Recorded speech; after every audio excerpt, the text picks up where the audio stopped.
اور آپ صلی اللہ علیہ وسلم نے اپنی مثال دیتے ہوئے فرمایا وَأَنَا خَيْرُكُمْ لِأَهْلِي، اور میں تمہارے میں سے سب سے اچھا ہوں اپنے گھر والوں کو. انا خیرکم لأہلی، اور تم سب کی نسبت میں اپنے گھر والوں کے لیے سب سے اچھا ہوں. عام طور پر ایک اچھے انسان کو اس کے اخلاق اور معاملات سے پہچانا جاتا ہے کہ اس کی گفتگو کیسی ہے، اس کے میل ملاپ کا طریقہ کار کیا ہے، اس کا بولنے کا طریقہ کیا ہے، وہ خوشی میں کس طرح ریئیکٹ کرتا ہے، وہ غم میں کیسے ریئیکٹ کرتا ہے، وہ خوف کے موقع پر، وہ مختلف کیفیات کے موقع پر کس طرح بہیو کرتا ہے. دوسری طرف یہ بھی ہے کہ ہمارا سب سے زیادہ واسطہ اپنے گھر والوں سے پڑتا ہے. ہم دن رات ان کے سامنے ہوتے ہیں، ہم پریٹینڈ نہیں کر سکتے، ہم ان کے سامنے کچھ اور نہیں بن کے دکھا سکتے، ہم وہی ہوتے ہیں جو ہوتے ہیں. اور چونکہ ایک لمبا عرصہ ان کے ساتھ گزرتا ہے تو وہ ہماری اچھائیوں برائیوں دونوں سے واقف ہو جاتے ہیں، ہماری کمزوریوں سے بھی اور ہمارے اسٹرینگثs جو ہیں ان سے بھی واقف ہو جاتے ہیں. اس لیے اچھائی کا یہ معیار اچھا خاصا کڑا معیار ہے، اور اس پر پورا اترنا ایک مشکل کام ہے. جن لوگوں سے ہمارا تھوڑی دیر کے لیے میل جول ہوتا ہے، اگر ان کی کوئی بات بری بھی لگ جائے تو ہم عام طور پر درگزر کر جاتے ہیں اور کہتے ہیں تھوڑی دیر کی تو بات ہے، چلو چھوڑو جانے دو. اگرچہ جب باتیں بری پختہ ہو جائیں تو وہاں بھی انسان کچھ نہ کچھ دوسرے کو تکلیف دے ہی دیتا ہے، لیکن خصوصی طور پر جب انسان کسی ایسے ماحول میں ہو کہ جہاں دن رات کا واسطہ ہے تو وہاں پر بہت ساری چیزیں برداشت کرنا بہت مشکل بھی ہو جاتا ہے. لیکن یہ ناممکن نہیں. اگر یہ ممکن نہ ہوتا تو نبی صلی اللہ علیہ وسلم یہ معیار نہ دیتے، یہ کرائیٹیریا نہ دیتے کہ کس طرح اپنے آپ کو پرکھو. حسن بصری کہتے ہیں کہ اللہ کے نزدیک پسندیدہ بندے وہ ہیں جو اپنے اہل و عیال کو سب سے زیادہ فائدہ پہنچانے والے ہیں. عموماً ہوتا یہ کہ جس کی طرف سے ہمیں تکلیف پہنچتی ہے پھر ہمیں اس کے ساتھ احسان کرنا بھی زیادہ مشکل لگتا ہے، اس کے ساتھ بھلائی کرنا بھی مشکل لگتا ہے. بڑی بڑی خیر و بھلائی تو کیا ہم ایک اسمائل پاس کرنا بھی اپنے لیے مشکل سمجھتے ہیں، جس سے گھر میں ناراضگی ہو، خصوصاً شوہر بیوی کے درمیان کے تعلقات، تو اس میں کتنا مشکل ہو جاتا ہے کہ اگر کوئی بات بری لگ گئی یا کسی بات پر ناراضگی ہو گئی تو پھر ہم دوبارہ جلدی سے اچھے ہو کر مسکراہٹ کا ہی صدقہ کر دیں. حالانکہ اگر اسی سے شروع کر لیں تو بہت سے معاملات آسان بھی ہو سکتے. اب یہ ہے کہ گھر والوں کے ساتھ اچھے معاملے یا ان کے حقوق کا خیال رکھنے کو سب سے بہترین اس لیے بھی بتایا گیا کہ ان کا حق ادا کرنا ہم پر فرض ہے.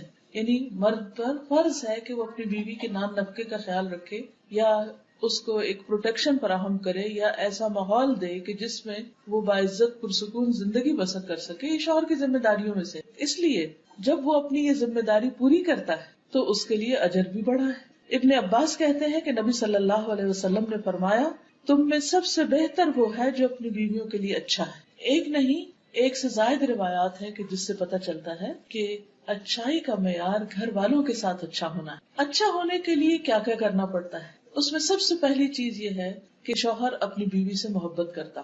محبت تو اللہ ہی دلوں میں ڈالتا ہے، لیکن کوشش بھی کرنی پڑتی. اس کوشش میں پہلی چیز یہ ہوتی ہے کہ انسان دوسرے کی اچھائیوں پر غور کرے. اس کی برائیاں، اس کی کمزوریاں اگرچہ سامنے ہوں لیکن پھر بھی ان سے آنکھ بند کر لے اور جو دوسرے کی خوبیاں ہیں ان کو سامنے رکھے تو ایک دم دل بہتر ہو جائے گا. دوسرے کے احسان کو یاد رکھے. اور پھر خصوصاً اس وقت چونکہ خواتین میرے سامنے ہیں تو اس میں شوہر کی محبت حاصل کرنے کے لیے مطالبہ یا شکوہ یا شکایتیں یا ناراضگی یا ایٹیٹیوڈ دکھانا یا موڈ آف کرنا یہ فائدہ نہیں دیتا.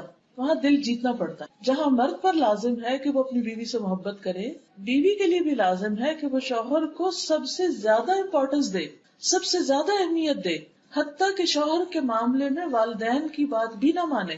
شوہر کا درجہ اتنا بڑا ہے. خرابی کہاں سے ہوتی؟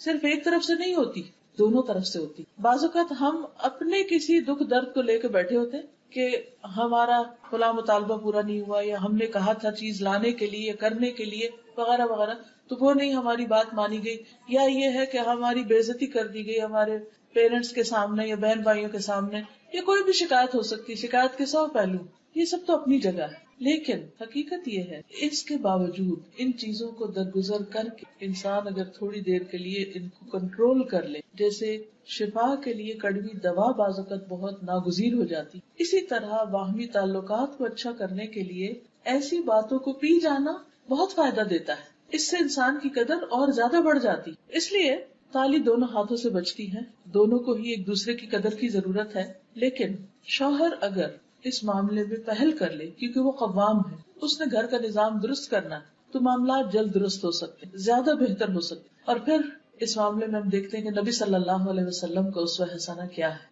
عمرو بن العاص کہتے ہیں کہ میں نے نبی صلی اللہ علیہ وسلم سے دریافت کیا کہ آپ کو سب سے زیادہ محبت کس سے ہے؟ فرمایا عائشہ سے. سچ بولا آپ نے اور اس محبت کا اظہار بھی کیا. تو انہوں نے پھر پوچھا اچھا مردوں میں سے کس سے؟ تو آپ نے فرمایا اس کے والد سے. اس کے بعد انہوں نے مزید بھی پوچھا تو آخر میں وہ کہتے ہیں کہ اس سے اچھا تھا میں یہ سوال نہ ہی کرتا، کیونکہ آپ صلی اللہ علیہ وسلم نے تو اس معاملے میں بالکل جو درست بات تھی، جو اپنی درست فیلنگس تھی وہ بتائی. اچھا بعض اوقات ہم سب یہی کرتے ہیں کہ اگر کسی سے محبت ہو بھی تو ہم اس کو ظاہر نہیں کرتے یا اس کو بتاتے نہیں یا اس تک کنوے نہیں کرتے، جس کے نتیجے میں دوسرا شخص ساری زندگی بعض اوقات غلط فہمی کا شکار رہتا ہے. کچھ لوگوں پر یہ بہت بھاری ہوتا ہے کہ وہ اپنی زبان سے یا قلم سے یہ کہہ دیں کہ میں آپ سے محبت کرتا ہوں، حالانکہ اس میں کیا جاتا ہے، لیکن شاید اس وجہ سے بھی نہیں کہہ پاتے کہ ہوتی نہیں یا وہ آتی جاتی ہے. لیکن اس میں انسان کو ایکسپریسو ہونا بہت ضروری ہے، اور اپنے ایسے جذبات کا اظہار اگر انسان پبلکلی بھی کر دے تو کوئی حرج نہیں ہوتا، کیونکہ نبی صلی اللہ علیہ وسلم نے سب کے سامنے یہ بات فرمائی. حضرت عائشہ کہتی ہے کہ رسول اللہ صلی اللہ علیہ وسلم قبرستان بقیع سے واپس تشریف لائے تو میرے سر میں درد تھا. میں نے کہا ہائے میرا سر پھٹا جا رہا ہے. آپ نے فرمایا تمہارا نہیں بلکہ میرا سر پھٹا جا رہا ہے. پھر فرمایا عائشہ اگر تم مجھ سے پہلے فوت ہو گئی تو تمہیں کوئی نقصان نہ ہوگا، تمہارے سارے کام میں خود کروں گا، تمہیں غسل دوں گا، تمہیں کفن پہناؤں گا، تمہاری نماز جنازہ پڑھاؤں گا اور تمہیں خود دفن کروں گا. اب شدید درد تھا آپ کو، اور آپ کو معلوم ہے کہ نبی صلی اللہ علیہ وسلم کا درد دوسرے انسانوں کے مقابلے میں دگنا ہوتا تھا. اس درد کے عالم میں، اس تکلیف کے عالم میں، جبکہ حضرت عائشہ کو بھی تکلیف ہے، آپ کیا فرماتے ہیں؟ اپنے کیئر اینڈ کنسرن شو کرتے ہیں، کیونکہ جب انسان بیمار ہوتا ہے نا تو موت بہت یاد آتی. اور آپ بقیع سے واپس آ رہے تھے، قبرستان سے واپس آ رہے تھے، تو اس موقع پر حضرت عائشہ کو کس قدر تسلی دیتے کہ میں صرف دنیا میں نہیں بلکہ تمہارے فوت ہونے کے بعد بھی تمہارے سارے کام کروں گا اور خود کروں گا. یہ جملہ کتنا بہترین جملہ ہے. ہم لوگوں کے ہاتھ عام طور پر موت کا ذکر کرنا برا سمجھا جاتا ہے، اور اگر کوئی شوہر ان الفاظ میں محبت کا اظہار کر دے تو وہ بیوی الٹا لے گی اور کہے گی اچھا تم میرے مرنے کے انتظار میں. بہرحال یہاں بھی آپ دیکھیے کہ الفاظ سے اظہار ہے، اور بعض اوقات صرف محبت نہیں بلکہ کیئر، کنسرن، خصوصاً اگر کوئی بیمار ہو، اگر شوہر بیمار ہو یا بیوی بیمار ہو یا تکلیف میں ہو. عام حالات میں تو ٹھیک ہے، ہر کوئی اچھی بات کر سکتا ہے، لیکن بیماری کی حالت میں، دکھ درد کی حالت میں اچھے الفاظ منہ سے نکالنا اور مشکل ہو جاتا ہے. حضرت عائشہ فرماتی ہے کہ میں حیض کی حالت میں پانی پیتی اور برتن نبی صلی اللہ علیہ وسلم کو دے دیتی، یعنی گلاس جس میں بھی پانی پیتی. آپ اسی جگہ سے منہ رکھ کر پانی پیتے جہاں سے میں نے منہ رکھ کر پانی پیا ہوتا تھا. یہ بھی محبت کے اظہار کا ایک طریقہ ہے. میں ہڈی سے گوشت کھا کر نبی صلی اللہ علیہ وسلم کو دے دیتی، گوشت میں کھا لیتی، ہڈی آپ کو دے دیتی، آپ اسی جگہ سے کھاتے جہاں سے میں نے کھایا ہوتا تھا. یہ محبت کے چھوٹے چھوٹے انداز ہیں، جسچرز ہیں کہ جس سے باہم ایک بانڈنگ سمجھ میں آتی ہے، نظر آتی. پھر محبت میں یہ نہیں کہ کبھی کبھار انسان چند ڈائلاگز بول دے، بلکہ دوسرے کو کیئر کنسرن کے علاوہ ٹائم بھی دے. وقت دینا ایک بہت اہم چیز ہے. کتنے بھی مصروف ہوں، کیا ہم میں سے کوئی یہ کہہ سکتا ہے کہ میری مصروفیت تو نبی صلی اللہ علیہ وسلم سے بھی زیادہ ہے؟ نعوذ باللہ، کوئی بھی نہیں. لیکن اس کے باوجود آپ دیکھیے کہ آپ صلی اللہ علیہ وسلم اپنے گھر میں وقت دیا کرتے تھے، اور آپ کی ایک سے زائد ازواج تھی، اور آپ روزانہ ہر ایک کو وزٹ کرتے. تھوڑی دیر کے لیے سوچئے، اگر آپ کو دن میں 9 لوگوں کے پاس جانا پڑے تو کیا حال ہو. جا کے ان سے صرف اتنا ہی پوچھے کہ کیا حال ہے، کیسی. امپاسبل. ایک عام انسان تو اپنا ایک گھر کا خیال نہیں کر سکتا، کیونکہ ازواج کے چیمبرز الگ الگ تھے. پھر اسی طرح یہ ہے کہ خوشی کے موقع پر، تفریح کے موقع پر بھی خیال رکھتے. حضرت عائشہ کہتی ہے کہ ایک مرتبہ عید کے دن رسول اللہ صلی اللہ علیہ وسلم کے سامنے کچھ حبشی کرتب دکھا رہے تھے، کھیل کھیل رہے تھے. میں نبی صلی اللہ علیہ وسلم کے کندھے پر سر رکھ کر انہیں جھانک کر دیکھنے لگی. ابھی ایک پبلک کی جگہ ہے، تو نبی صلی اللہ علیہ وسلم نے اپنے کندھے میرے لیے جھکا دیے کہ اور آسانی ہو جائے. میں آپ کے کندھوں پر سے انہیں دیکھتی رہی، اور جب دل بھر گیا تو واپس آ گئی. تو آپ نے مجبور نہیں کیا کہ نہیں تم ادھر ہی کھڑی رہو، آزادی بھی دی، اور جب وہ پاس کھڑے ہو کر دیکھنا چاہتی تھی تو اتنی دیر فیسلٹی بھی دی، آسانی بھی فراہم کی. کتنے مواقع ایسے ہوتے ہیں کہ ہم لوگ ایز اے فیملی گھروں سے باہر جاتے ہیں. وہ اصل ٹیسٹ کا وقت ہوتا ہے جب آپ کسی پکنک پہ ہوں یا کسی ایسی جگہ پر ہوں، تو اس موقع پر عموماً مشکل ہو جاتی ہے، کیونکہ ہر ایک تھک جاتا ہے، یا کوئی پھر اپنی مرضی سے بیٹھنا اٹھنا چاہتا ہے، کھانا چاہتا ہے، نہیں کھانا چاہتا. تو بعض اوقات ہم دوسرے کو بہت مجبور کر دیتے ہیں کہ نہیں جو ہم چاہ رہے ہیں ویسا تم کرو، اس کی زندگی کو کنٹرول کرنے لگتے ہیں. تو اس سے دوسروں کے لیے بڑی مشکل ہو جاتی. محبت کا یہ مطلب نہیں ہوتا کہ کسی کو انسان پوزیس کر لے. یہ کانسیپٹ بہت غلط ہے کہ اس کی آزادی چھین لے. ہم کیا چاہتے ہیں محبت میں کہ بس جس شخص سے ہم نے محبت کر لی وہ ہمارا غلام بن جائے. وہ کھائے بھی ہماری مرضی سے، پیے بھی ہماری مرضی سے، اٹھے بھی بیٹھے بھی.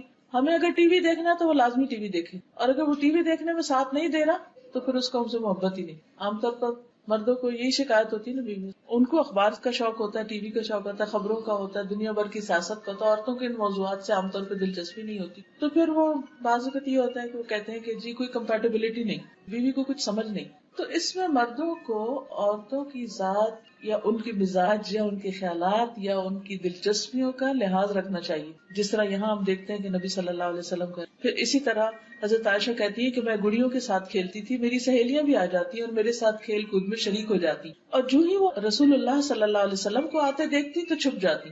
آپ انہیں پھر میرے پاس بھیج دیتے کہ وہ میرے ساتھ کھیلنے لگتی. اور آپ دیکھیے کہ کس قدر خیال رکھا جا رہا ہے بیوی کے شوق کا، کیونکہ حضرت عائشہ کم عمر تھی، اگرچہ وہ میچور بھی تھی، بہت سمجھدار تھی، بہت ذہین تھی، بہت سی باتیں بہت بچپن میں سیکھ گئی تھی، لیکن اس کے باوجود ابھی وہ بچی ہی تھی.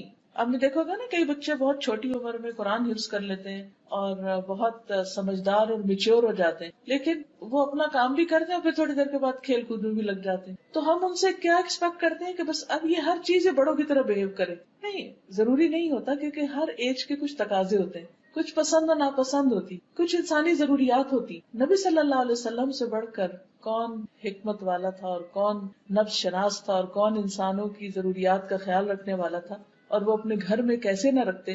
ظاہر شوہر باہر سے آتا ہے تو وہ کیا چاہتا ہے کہ بیوی اس کو توجہ دے، بیوی اس میں دلچسپی لے، لیکن آپ آ کر بیوی کی دلچسپی کو دیکھ رہے ہیں کہ اس وقت وہ کھیل رہی ہے، اس کی دوستیں پاس ہیں تو وہ ان کو پاس ہونا چاہیے. اس سے ایک یہ بھی پتہ چلتا ہے کہ ایک عورت کو عام طور پر اپنی سہیلیوں میں، اپنی کلاس میٹس کے ساتھ، اپنی ہم عمر لڑکیوں کے ساتھ بات چیت گفتگو میں زیادہ مزہ آتا ہے بعض اوقات، یا وہ کہیں جانا چاہتی ہے یا کوئی سہیلی آنا چاہتی ہے.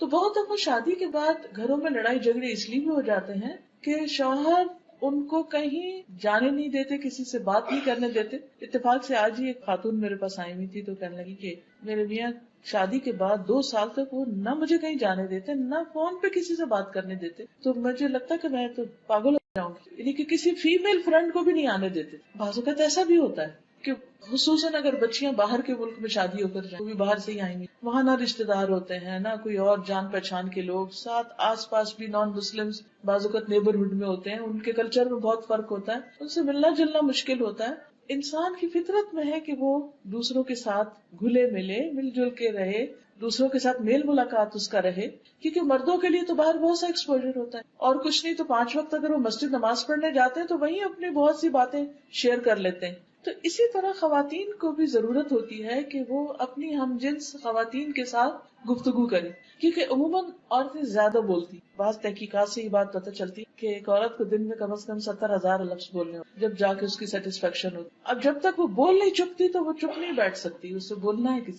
مرد عموماً خاموش طبع ہوتے ہیں، ایکسیپشنل کیسز الگ ہیں. اب جب مرد گھر میں آتے ہیں تو وہ تو بولتے نہیں ہیں، اب وہ سارے دن کی انتظار میں بیٹھی، شوہر گھر ہے، شوہر آئے گا، کھانا کھائے گا، وہ اخبار اٹھائے گا، سو جائے گا، اس کو تو اتنی باتیں نہیں آتی. اور اگر وہ باہر کی شیئر بھی کرے گا تو وہ بیوی کی دلچسپی کی نہیں.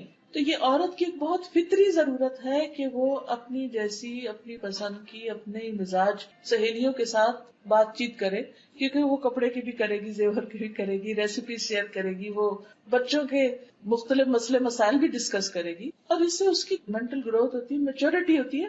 اس کے کام کی نوعیت کے اعتبار سے اس کی یہ ضرورت ہوتی ہے. تو جو شوہر اپنی بیویوں کو ہر طرف سے بند کر لیتے ہیں، اپنے ہی کنٹرول میں رکھتے ہیں، حتیٰ کہ بعض اوقات ماں باپ سے بھی نہیں ملنے دیتے، یہاں تک بھی ظلم دیکھا گیا ہے، خاص روک دیا جاتا ہے کہ نہیں ماں باپ سے بھی نہیں ملنا. تو اب کیا ہوتا ہے، بیوی کا نروس بریک ڈاؤن ہوتا ہے، اس پہ فٹس پڑنے لگتے ہیں، وہ بیمار ہونے لگتی ہے، وہ ڈپریشن میں آنے لگتی ہے، اور اس سے اور معاملات خراب ہوتے ہیں. اس لیے ہر معاملے میں اعتدال ضروری ہے. اور کوئی بھی خاتون کسی خاتون سے صرف شوہر کی یا سسرال کی برائیاں کرنے کے لیے دوستی کر لے، کیونکہ عموماً تو یہی ہوتا ہے نا کہ اٹھایا فون اور کہا آج ساس نے یہ کیا، فلاں نے یہ کیا، فلاں نے یہ کیا. یہ بھی انتہائی غلط ہے، یہ رویہ بھی سخت ناپسندیدہ ہے. تو دونوں ہی طرف سے اعتدال ضروری ہے. پھر اسی طرح نبی صلی اللہ علیہ وسلم اس حد تک خیال رکھتے تھے کہ کبھی کبھار دوڑ بھی لگاتے تھے حضرت عائشہ کے ساتھ. حضرت عائشہ کہتی ہے کہ وہ ایک سفر میں نبی صلی اللہ علیہ وسلم کے ساتھ تھی، میں نے آپ کے ساتھ پیدل دوڑ لگائی اور میں جیت گئی. پھر میرا جسم بھاری ہو گیا کچھ، میں نے آپ کے ساتھ پھر دوڑ لگائی، اس مرتبہ آپ جیت گئے. تو آپ نے فرمایا آج کی یہ جیت پچھلی ہار کا بدلہ ہے، یعنی میں نے بدلہ لے لیا، مذاق میں کہا۔ تو اب آپ دیکھیے کہ آج کے دور میں کوئی بھی مذہبی شخص یا دیندار شخص، اس سے یہ توقع نہیں کی جا سکتی کہ وہ اپنی بیوی کے ساتھ کہیں دوڑ لگائے یا کسی کھیل میں شریک ہو یا اس کو کھیل دکھائے۔ عموماً جب ہم دین کی طرف آتے ہیں تو ہم یہ سمجھتے ہیں کہ شاید دین صرف نماز روزے کا نام ہے اور یہ جو دنیا کے معاملات ہیں یہ شاید اس کا حصہ نہیں، حالانکہ اگر ان کو بھی حدود کے اندر رہ کے کیا جائے تو یہ بھی عبادت ہے، کیونکہ نبی صلی اللہ علیہ وسلم کی سنت کی پیروی میں ہوں گے نا۔ پھر اسی طرح یہ ہے کہ نبی صلی اللہ علیہ وسلم حضرت عائشہ کے آرام کا بہت خیال رکھتے تھے، کیونکہ عموماً جھگڑے، فساد، لڑائیاں چھوٹی چھوٹی باتوں پر ہوتے۔ اگر آپ کسی سے پوچھیں نا کہ میاں سے لڑائی تو کس بات پر ہوئی، جب میرے پاس کوئی اس طرح کا معاملہ لے کر تو میں کہتی کہ کیا مسئلہ کیا تھا، اور آپ یقین کریے کہ 90% چھوٹی سی کوئی بات ہوتی ہے جس سے کوئی معاملہ خراب ہو جاتا ہے۔ مثلاً اگر بیوی سو رہی ہے اور شوہر نے دھڑ سے دروازہ بند کر دیا تو وہ اٹھتے ہی سوئے سوئے غصے میں بولنا شروع کر دے گی، وہ غصے میں بولے گا، نیند خراب ہوگی، اٹھ کے ایک طرف چلا جائے گا، وہ دوسری طرف۔ تو یہ چھوٹے چھوٹے لڑائی جھگڑے جو ہیں یہ گھر کے ماحول کو خراب کر دیتے۔ حضرت عائشہ کہتی ہیں کہ نبی صلی اللہ علیہ وسلم میرے پاس میری باری کی رات میں تھے، آپ نے کروٹ لی اور اپنی چادر اوڑھ لی اور جوتے اتارے اور ان کو اپنے پاؤں کے پاس رکھ دیا اور اپنی چادر کا کنارہ اپنے بستر پر بچھایا اور لیٹ گئے، اور آپ اتنی ہی دیر ٹھہرے کہ آپ نے گمان کر لیا کہ میں سو چکی ہوں۔ آپ نے آہستہ سے اپنی چادر لی اور آہستہ سے جوتا پہنا، آہستہ سے دروازہ کھولا اور باہر نکلے، پھر دروازے کو آہستہ سے بند، یعنی ہر چیز آہستہ سے، جوتے آہستہ سے اتارے، جوتے آہستہ سے پہنے، دروازہ آہستہ کھولا، دروازہ آہستہ بند، آہستہ سے باہر نکلے۔ کتنے شوہر اور بیوی ہیں جو سوتے ہوئے ایک دوسرے کے لیے اتنے کیئرنگ ہو کہ دوسرا شخص سو رہا ہے تو مجھے اس کو ڈسٹرب نہیں کرنا۔ کچھ لوگوں کو نیند بڑی مشکل آتی ہے، کچھ کو نیند ایک دفعہ کھل جائے تو ان کو دوبارہ نیند نہیں آتی، کئی طرح کے نفسیاتی مسائل ہوتے ہیں۔ تو ایسی صورت میں دوسرے کا لحاظ رکھنا اور دوسرے کو اپنی ذات سے تکلیف نہ دینا، یہی گھریلو زندگی میں خوشحالی کا راز ہے۔ پھر اسی طرح آپ دوسروں کو بھی اس بات کی تلقین کرتے تھے کہ عورتوں کے ساتھ نرمی کا سلوک کیا جائے۔ حضرت انس کہتے ہیں کہ نبی صلی اللہ علیہ وسلم اپنی ازواج مطہرات کے پاس تشریف لائے، اونٹ ہانکنے والا اونٹوں کو تیز ہانک رہا تھا، جیسے کوئی ڈرائیور تیز ڈرائیو کر رہا ہو، جھٹکے لگ رہے ہیں اور دھکے پڑ رہے ہوں۔ اس کا نام انجشہ تھا۔ آپ نے فرمایا، اے انجشہ، تیری خرابی ہو، تم اونٹوں کو آہستہ آہستہ چلاؤ، نازک آبگینے سوار ہیں۔ ویحک یا انجشہ سوقت بالقواریر، قواریر کہتے ہیں کرسٹل کو، قواریر من فضة، یعنی خواتین جو ہیں ان کے دل شیشے کی طرح ہوتے، بہت جلدی ٹوٹتے۔ اور ایک حقیقت ہے کہ ہم سب اچھی طرح جانتے ہیں کہ چھوٹی سی بات بعض اوقات ہم محسوس کر لیں، بعض اوقات بڑی بڑی باتوں کی پرواہ نہیں کرتے، کیونکہ ہمارے مزاج کے اندر جسمانی تبدیلیوں کی وجہ سے بھی کئی تبدیلیاں آتی رہتی، کبھی پوسٹ نیٹل اور کبھی پیدائش کے بعد، اور کبھی پریگنینسی میں، اور کبھی پیریڈ سے پہلے، اور کبھی اس کے بعد، اور کبھی پھر جب مینوپاز شروع ہو جاتا ہے، بڑھاپے کے مسائل، 100 طرح کے مسائل ہوتے ہیں۔ عورت اپنی زندگی میں جسمانی اعتبار سے فزیکلی بہت ساری چینجز میں سے گزرتی ہے، تبدیلیوں میں سے اور حالت بدلنے سے، تو اس لیے بہت ضروری ہے کہ اس کے ان مخصوص حالات کا خیال رکھا جائے۔ پھر اسی طرح نہ صرف یہ کہ سواری کو آہستہ چلانے کی بات، بلکہ سواری پر سوار کراتے ہوئے بھی آپ مدد دیتے۔ حضرت انس کہتے ہیں، میں نے دیکھا کہ رسول اللہ صلی اللہ علیہ وسلم حضرت صفیہ کی وجہ سے اپنے پیچھے اونٹ کی کوہان کے ارد گرد اپنی ابا سے پردہ کیے ہوئے تھے۔ جب وہ سواری پر سوار ہوتی تو آپ اونٹ کے پاس بیٹھ جاتے اور اپنا گھٹنا کھڑا رکھتے۔ حضرت صفیہ اپنا پاؤں آپ کے گھٹنے پر رکھ کے سوار ہوتی۔ آپ دیکھیے کہ کس قدر کیئر ہے، کیونکہ کبھی آپ میں سے کوئی اونٹ پہ سوار ہوا، آپ کو معلوم ہوگا کہ اس کی سواری بہت مشکل ہے۔ تو ایون اونٹ پہ چڑھنا بھی ایک مشکل کام ہے، بیٹھے ہوئے اونٹ پہ چڑھا جاتا ہے لیکن وہ بھی مشکل ہے۔ تو آپ صلی اللہ علیہ وسلم خود پاس کھڑے ہو جاتے، اپنا گھٹنا رکھتے، وہ اس پر ایک طرح سے سیڑھی بنا کے پھر اوپر چڑھتی۔ آج آپ دیکھیے کہ کون مرد ہوگا جو اتنے لاڈ کرے، اور پھر یہ پبلک میں ہو رہا ہے اور اس میں آپ کوئی شرمساری محسوس نہیں کر رہے، اور حضرت انس دیکھ بھی رہے ہیں کہ آپ کیا کر رہے ہیں، اور پھر اس کو آگے روایت بھی کرتے ہیں۔ یہ بھی سنت ہے، یہ چیزیں بھی نبی صلی اللہ علیہ وسلم کا طریقہ ہے۔ اگر ہم اپنے گھروں کے اندر چھوٹی چھوٹی چیزوں میں ایک دوسرے کے مددگار بن جائے تو بہت سے حالات اور معاملات درست ہو سکتے ہیں۔ پھر اسی طرح اپنے سے زیادہ دوسروں کی فکر کرنا، یہ بھی بہت اہم ہے۔ حضرت انس کہتے ہیں کہ میں اور ابو طلحہ خیبر سے واپس آ رہے تھے اور نبی صلی اللہ علیہ وسلم کے پیچھے حضرت صفیہ سوار تھی کہ اچانک رسول اللہ صلی اللہ علیہ وسلم کی اونٹی پھسل گئی اور رسول اللہ صلی اللہ علیہ وسلم اور حضرت صفیہ دونوں گر گئے۔ ابو طلحہ تیزی سے وہاں پہنچے، کہنے لگے، یا رسول اللہ، اللہ مجھے آپ پر قربان کرے، کوئی چوٹ تو نہیں آئی؟ آپ نے فرمایا، نہیں، خاتون کی خبر لو، یعنی مجھے چھوڑو، ان کی خبر لو۔ چنانچہ ابو طلحہ اپنے چہرے پر کپڑا ڈال کر ان کے پاس پہنچے اور حضرت صفیہ پر کپڑا ڈال دیا۔ اس کے بعد سواری کو دوبارہ تیار کیا، پھر ہم سب سوار ہو گئے. پھر اسی طرح اہم مواقع پر آپ مشورہ بھی لیتے تھے، جیسے صلح حدیبیہ کے موقع پر حضرت ام سلمہ کے مشورے سے آپ نے اپنا احرام کھولا اور باقی صحابہ نے پھر آپ کو دیکھ کر احرام کھولا، کیونکہ آپ اس وقت بہت ڈسہارٹنڈ تھے کہ آپ نے جب لوگوں سے کہا کہ تم اب اپنے احرام کھول دو، ہم عمرے کے لیے نہیں جا سکتے، تو کوئی اپنی جگہ سے نہیں ہلا، کیونکہ کوئی ذہنی طور پہ تیار ہی نہیں تھا کہ اتنے 100 میل سے آئے ہیں ہم عمرہ کرنے اور عمرہ کیے بغیر ہم واپس کیسے جائیں.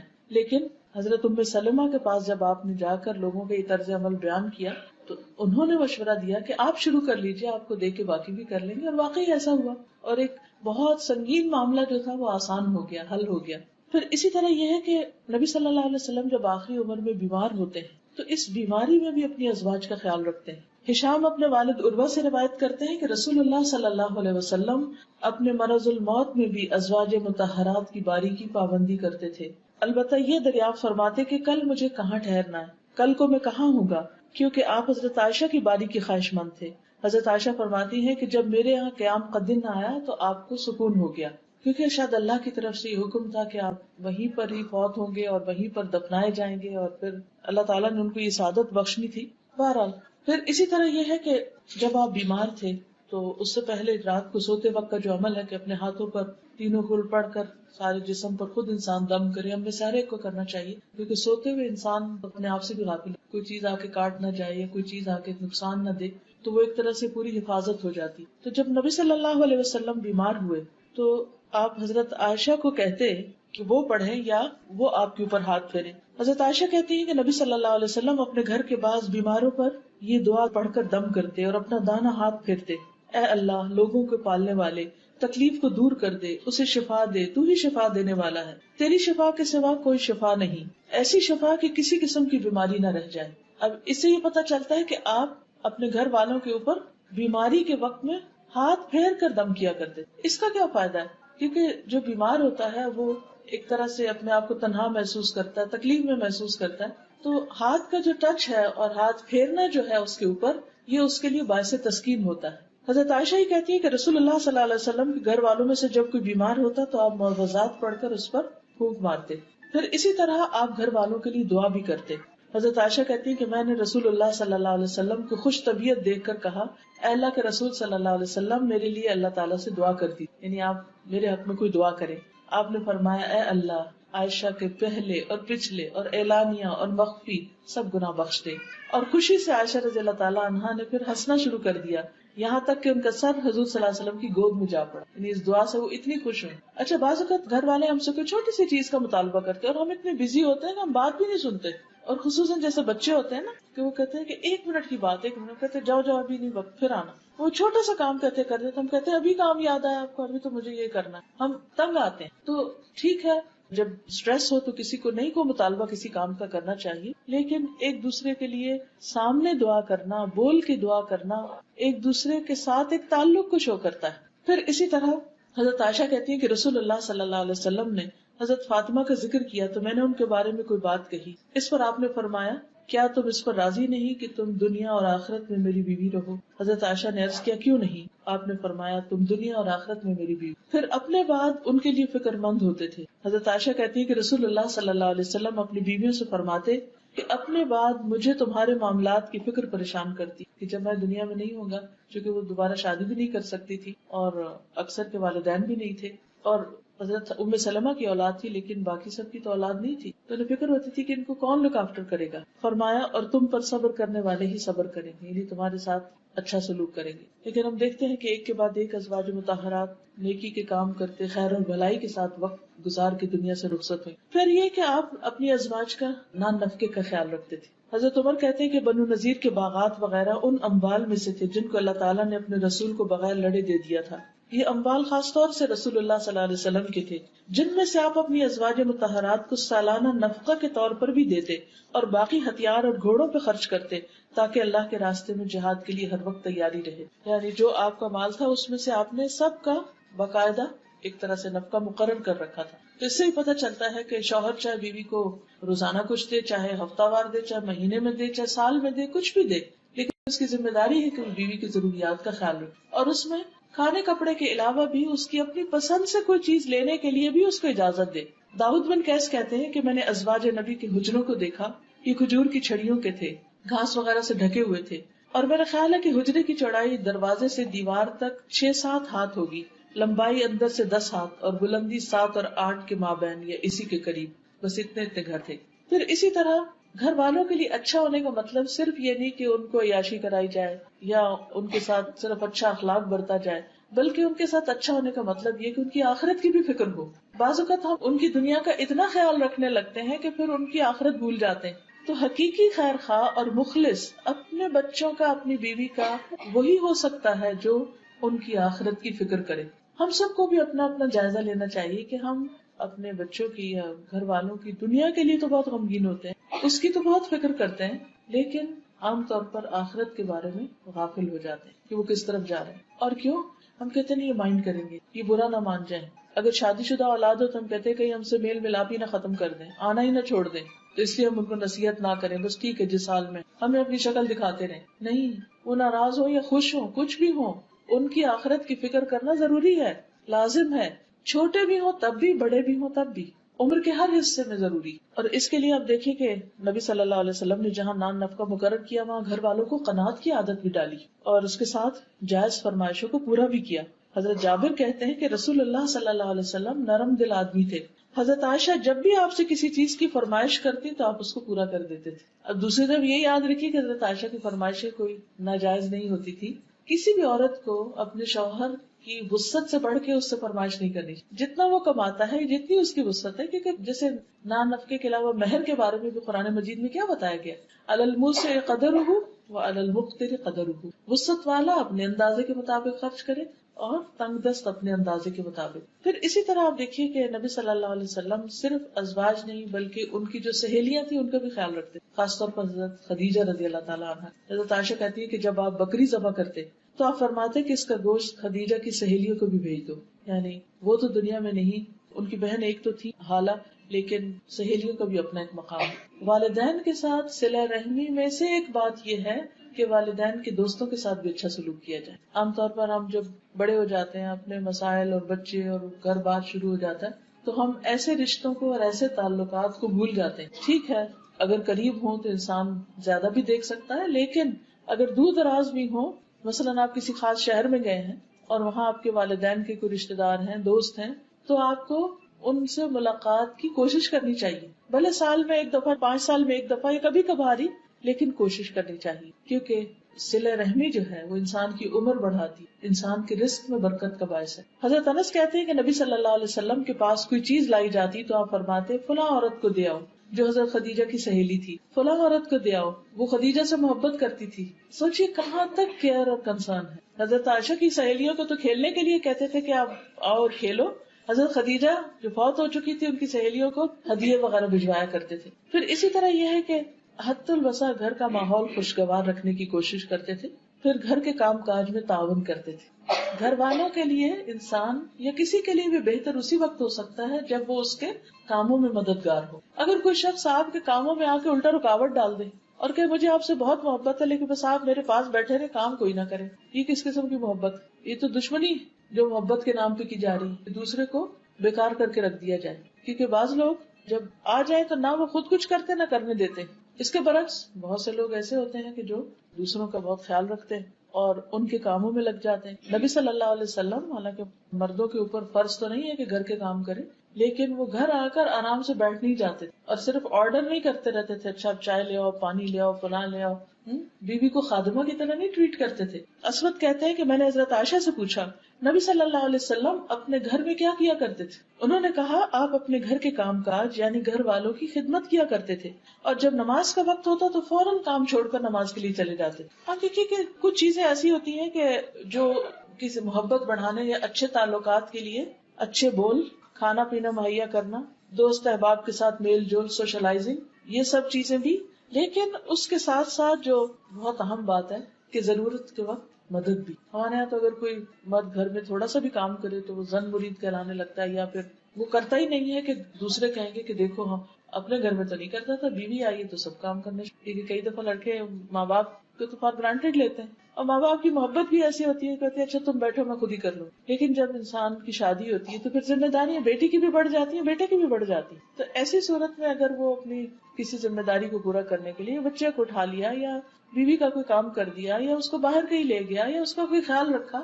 تو دوسرے گھر والوں کو بھی اس کے اوپر تعاون کرنا چاہیے. ہمارے یہاں عام طور پر اس کو مائنڈ کیا جاتا ہے، یعنی پاکستانی کلچر میں، تو یہ درست نہیں ہے. حضرت عائشہ سے کسی نے پوچھا کہ رسول اللہ صلی اللہ علیہ وسلم گھر میں ہوتے تو کیا کرتے تھے؟ انہوں نے کہا کہ نبی صلی اللہ علیہ وسلم بھی انسانوں کی طرح انسان تھے. وہ اپنے کپڑوں کو صاف کرتے تھے، بکری کا دودھ دو لیتے اور اپنے کام خود کرتے. ایک اور روایت میں آتا ہے آپ جوتا سلائی کر لیتے، قمیص کو خود پیبند لگاتے اور فرماتے جس نے میری سنت سے اعراض کیا وہ مجھ سے نہیں. یعنی اس چیز کو بھی انہوں نے اپنی سنت بتایا کہ اپنا کپڑا استری کر لیں یا اپنے کپڑے نہانے کے بعد فرش پر پھینکنے کی بجائے واشنگ باسکٹ میں ڈالیں. یہ چھوٹے چھوٹے کام. عموماً آپ دیکھیے کہ یہ جو چھوٹی چھوٹی چیزیں ہوتی ہیں بعض اوقات بیویاں انہی سے بہت خوش ہو جاتی ہیں. مثلا شوہر نے صبح اٹھ کر اپنا کمبل خود طے کر دی تو آپ دیکھیں گے کہ بیوی کے دل کا حال کیا ہوگا. وہ کہے گی نہیں چھوڑیے میں خود ہی کر لوں گی. لیکن اگر وہ نہ کرے اور چھوڑ کے اٹھ جائے تو پھر اس کو خیال آئے گا کہ اتنا بھی نہیں میری مدد ہو سکتی. یعنی اگر شوہر تھوڑی سی بھی محبت دکھائے تو بیوی اس سے کئی گنا زیادہ دکھائے گی، کیونکہ عورت کی فطرت میں ہے یہ کیئر ہے، محبت ہے، خدمت ہے. یہ اللہ نے اس کے اندر رکھ دی ہے خاندان کے نظام کو اچھا چلانے کے لیے. پھر اسی طرح آپ صلی اللہ علیہ وسلم اپنے کپڑے کو پیبند بھی لگا لیتے اور سی بھی لیتے. اب تو یہ کام عورتوں کو بھی نہیں آتا، تو آپ سوچیے کہ ہم کتنے پیچھے ہیں. پھر اسی طرح گھر والے جو کھانا دیں اس پہ راضی ہو جاتے. جابر کہتے ہیں کہ نبی صلی اللہ علیہ وسلم نے اپنے گھر والوں سے سالن طلب کی، سالن لاؤ. انہوں نے کہا ہمارے پاس سوائے سرکے کے کچھ نہیں. آپ نے سرکہ منگوا لیا، اس سے روٹی کھانی شروع کر دی. فرمانے لگے بہترین سالن سرکہ، بہترین سالن سرکہ. اچھا اب آپ دیکھیے دوسری طرف کیا ہوتا ہے، سبزی لا کے بھی نہیں دی، پیسے بھی نہیں دیے، گیس کا بل نہیں پے کیا وہ بھی کٹ گئی، اور اگر کھانا نہیں بنا تو بھی ذمہ دار. یعنی اسباب ریسورسز فراہم نہیں کیے اور پھر بھی انڈرسٹینڈنگ نہیں کہ بھائی اس کا قصور نہیں. یعنی بعض اوقات ایسی ایکسپیکٹیشنز ہوتی ہیں کہ ہر قیمت پر ہر صورت میں کرنا ہی کرنا ہے، جہاں سے مرضی کرو. اور ان عورتوں پر تو بہت ہی رحم آتا ہے جو بیچاریاں سارا دن محنت کر کے آتی ہیں اور شوہر پیسے چھین کے نشہ کرنے لگے. ابو ہریرہ کہتے ہیں کہ نبی صلی اللہ علیہ وسلم نے کبھی کسی کھانے میں عیب نہیں نکالا، کبھی کسی کھانے میں عیب نہیں نکالا. اگر آپ کو پسند ہوتا تو کھا لیتے ورنہ چھوڑ دیتے. پھر اسی طرح مشکل وقت میں بیوی کو دلاسا دینا، اس کے آنسو پوچھنا، یہ بھی نبی صلی اللہ علیہ وسلم کی سنت سے ملتا ہے. حجۃ الوداع کے موقع پر حضرت صفیہ کا اونٹ بدک گیا اور وہ رونے لگی. رسول اللہ صلی اللہ علیہ وسلم کو معلوم ہوا تو تشریف لائے اور اپنے ہاتھ سے ان کے آنسو پوچھنے لگے. اب دیکھیے حج کا موقع، ہزاروں کا مجمع، اور آپ لوگوں کو تعلیم دے رہے ہیں، خذوا انی مناسککم، مجھ سے اپنے مناسک سیکھ لو. اور اتنے میں آپ کو خبر ملتی کہ آپ کی بیوی کا اونٹ بدک گیا ہے اور وہ رو رہی ہیں اور آپ سب کو چھوڑ کر آ کر ان کے آنسو پوچھ رہے ہیں. یہ وقت ہوتے ہیں جب کسی کا دل جیتا جا سکے. دوسری صورت کیا ہے، بیوی روتی رہے، صبح روئے شام روتی رہے لیکن پوچھنا نہیں. اس معاملے میں بعض اوقات عورتیں بہت زیادتی کرتی، وہ جب رونے پہ آتی ہیں تو چپ ہی نہیں کرتی. ایک اور روایت میں صفیہ کے بارے میں ملتا ہے جب وہ رونے سے چپ ہی نہیں کری پھر آپ نے ان کو چھوڑ دیا، کیونکہ کئی دفعہ ایسا تھا نا کہ روتے ہوئے کان سے پہنچے تو اور رونا آ جاتا. پھر اسی طرح یہ ہے کہ بیوی کے مسائل اور مشکلات میں ساتھ دینا. حضرت عائشہ کہتی ہے کہ ہم آپ کے ساتھ کسی سفر میں تھے، جب ہم مقام بیضاء پہ پہنچے تو میرا ہار کھو گیا.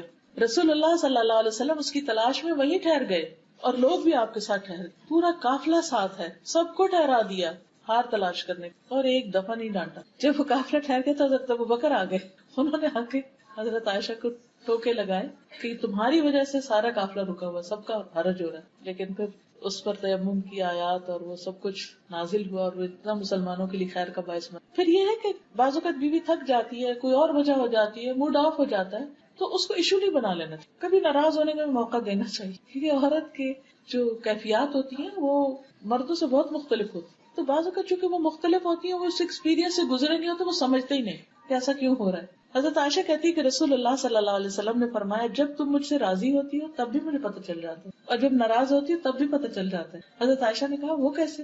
آپ نے فرمایا جب تم مجھ سے راضی ہوتی ہو تو کہتی ہو محمد کے رب کی قسم، اور جب ناراض ہوتی ہو تو کہتی ہو ابراہیم کے رب کی قسم. حضرت عائشہ نے عرض کیا ہاں اللہ کے رسول صلی اللہ علیہ وسلم، واللہ میں صرف آپ کا نام ہی چھوڑتی، یعنی صرف زبان سے نہیں بولتی، اندر تو میرے محبت ہوتی. پھر اسی طرح یہ ہے کہ گھر والوں کو مسائل کا حل پیش کیا کرتا. عام طور پر مرد حضرات باہر کے مسئلے مسائل سن کے اتنے گھبرائے ہوتے کہ گھر آ کے وہ کوئی مسئلہ نہیں سننا چاہتی، اور بعض اوقات بیوی اکیلی ہی الجھتی رہتی ہے، وہ سارا کچھ لے لے کے اپنے دل میں دفن کرتی رہتی ہے کیونکہ کوئی سننے والا نہیں، کوئی حل کرنے والا نہیں. لیکن نبی صلی اللہ علیہ وسلم کا طریقہ یہی ہے کہ جب بھی کوئی مسئلہ پیش آیا تو آپ نے اس کا حل تلاش کیا.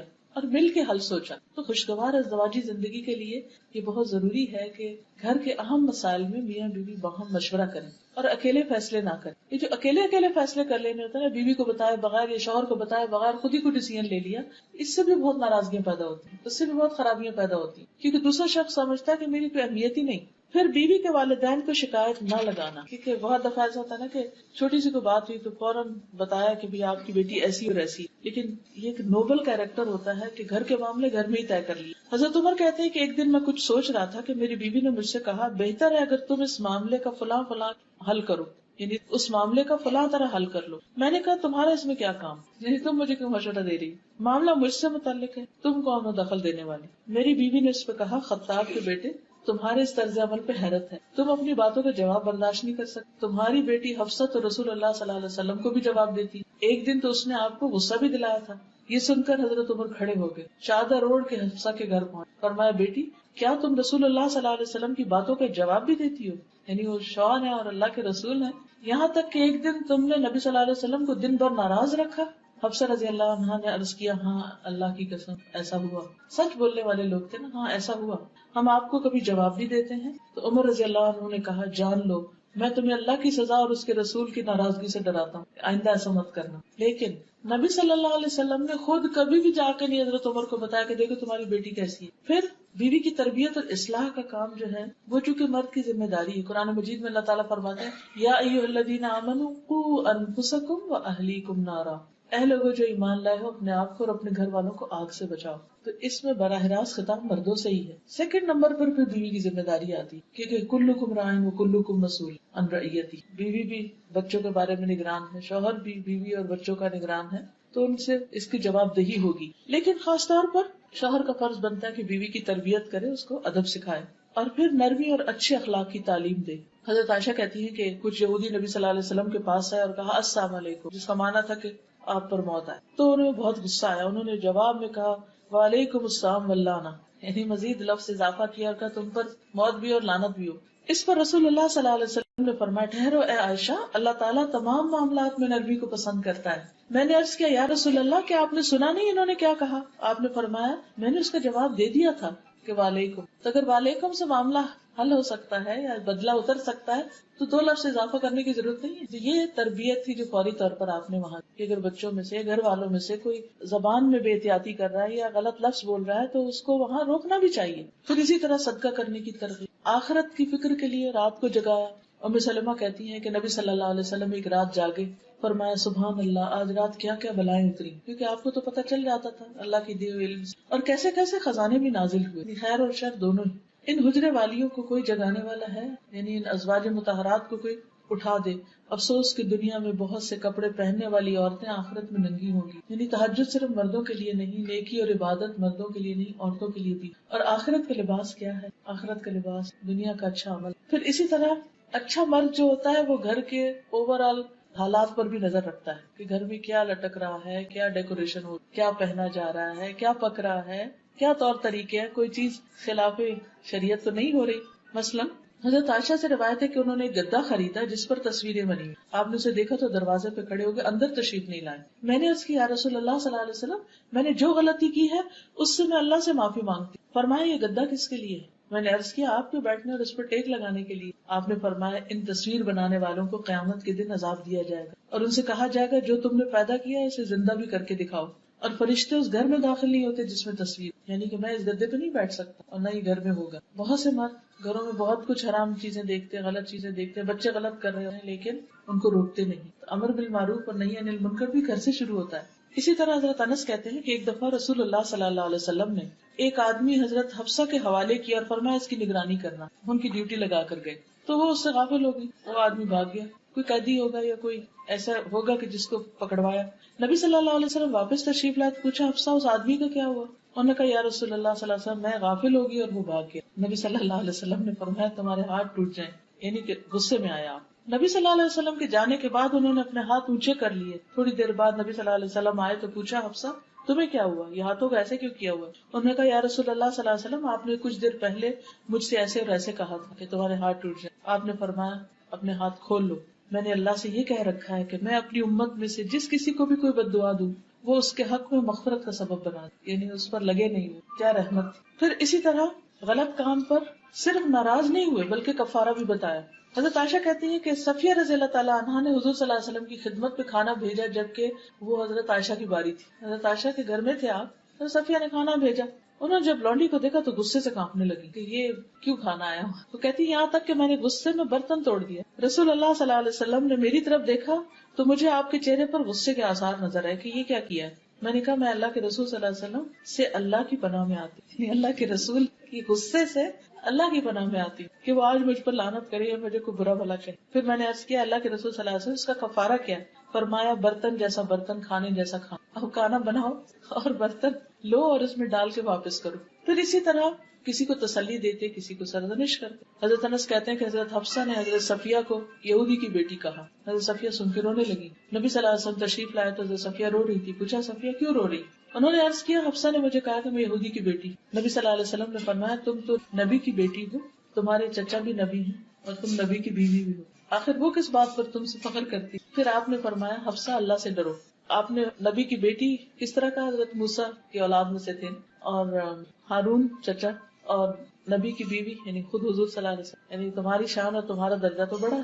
پھر اسی طرح یہ ہے کہ ایک اچھا شوہر اور اچھا خامن جو ہوتا ہے وہ بچوں کے لیے بھی اچھا ہوتا ہے اور بچوں کے ساتھ شفقت اور محبت کو سلوک کرتا ہے۔ بعض اگر میاں لوگ تھکے ہوئے آتے ہیں، گھر میں اگر شور ہو تو ڈانٹ ڈپٹ سے کام لیتے، اس سے بچے اور زیادہ باپ سے دور ہو جاتے ہیں۔ وہ یہ دیکھتے ہیں کہ باپ آتا ہے تو ماں بھی کہتی چپ ہو جاؤ، سارے سہم کے بیٹھ جاتے ہیں اور گھر میں ایک عجیب سی فضا پیدا ہو جاتی۔ لیکن اس کے برعکس نبی صلی اللہ علیہ وسلم بچوں کے ساتھ شفقت اور محبت کا سلوک کیا کرتے تھے۔ ابو ہریرہ کہتے ہیں کہ رسول اللہ صلی اللہ علیہ وسلم نے حسن بن علی کو بوسہ دیا۔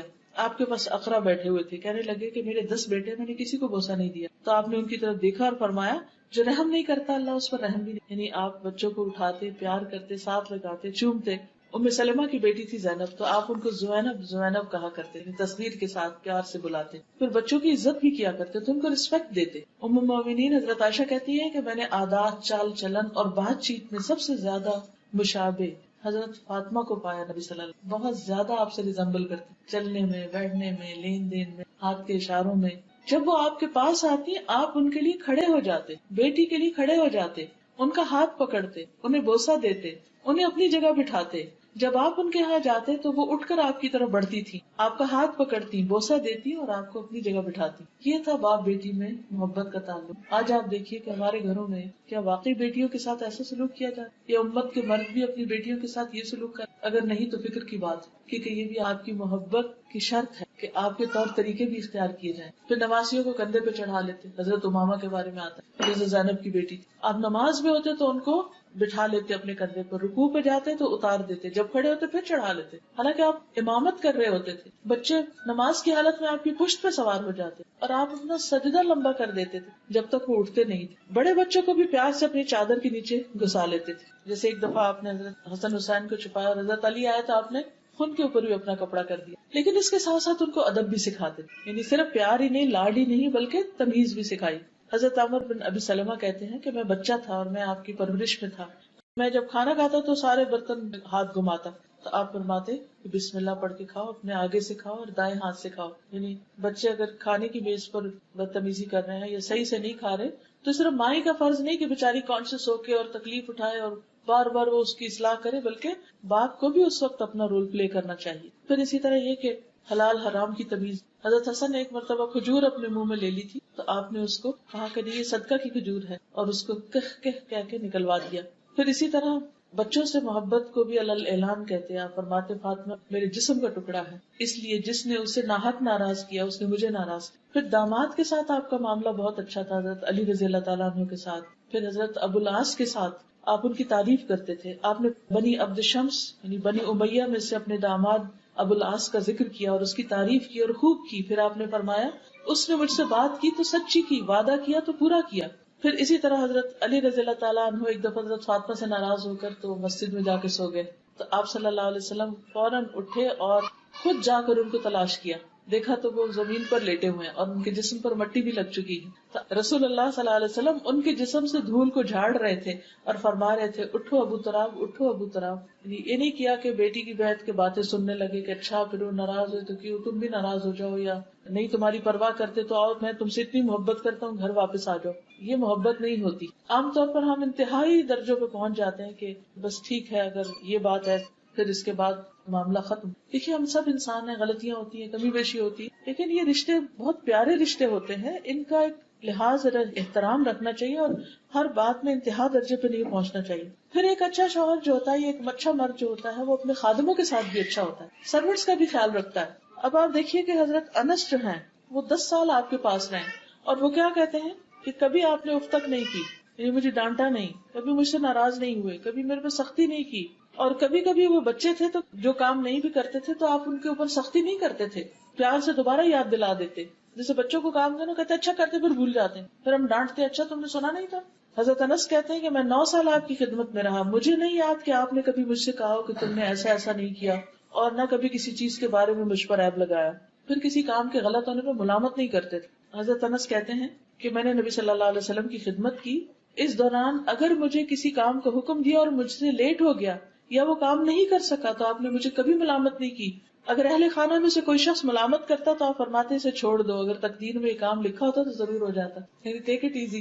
اگر نہیں کر سکا تو اللہ کا حکم نہیں تھا، یعنی اس سے معاملے کو ٹال دیتے تھے، آسانی کر دیتے تھے اس کے لیے، بے وجہ روک ٹوک نہیں کرتے تھے. ایک یہ چیز بچوں کی کریٹیوٹی کو مار دیتی ہے. ہم اپنے گھروں کو اتنا ایک بت خانہ بنا کے رکھ دیتے ہیں کہ ہر طرح کے اس میں ڈیکوریشن پیس سجا دیتے ہیں، پھر بچہ ہاتھ لگانے اس کو پکڑ پکڑ کے روکتے، پھر بچے کو روکتے، پھر بچے کو روکتے. اس بچے کی جو آگے بڑھنے کی صلاحیت ہے وہ ختم ہو جاتی. تو اپنے گھروں کو چائلڈ فرینڈلی بنائیں، ان چیزوں کو ہٹا دیں اور بچے کو آزادی دیں، یا پھر ان کو تمیز سکھائیں اور وہ ہاتھ نہ لگائیں. آپ نے دیکھا کہ کچھ گھروں میں سب کچھ رکھا ہوتا ہے اور بچے ٹرین ہو جاتے ہیں کہ نہیں اس چیز کو نہیں کھیلنا، کسی اور چیز سے کھیلنا ہے. تو دونوں طریقوں میں ان کی ٹریننگ ضروری ہے، بجائے اس کے کہ یا تو آپ گھر کو بالکل ایک کھنڈر ویرانہ بنا دیں اور یا پھر یہ کہ ان کو ہر وقت ڈانٹ ڈپٹ سے کام لیں. دونوں ہی طریقے ٹھیک نہیں. پھر آپ کے بارے میں آتا ہے کہ آپ نے کبھی کسی عورت اور خادم پہ ہاتھ نہیں اٹھایا تھا. تو بیویوں کو مارنا یا بچوں کو مارنا جو ہے یہ انتہائی ناپسندیدہ ہے. پھر خادموں کی ضروریات پوری کیا کرتے. پھر یہ ہے کہ ان کے وقت میں سے کسی اور کو حصہ نہیں دیتے. تو فیملی ٹائم از فیملی، الا یہ کہ جہاد پہ جاتے یا کوئی اور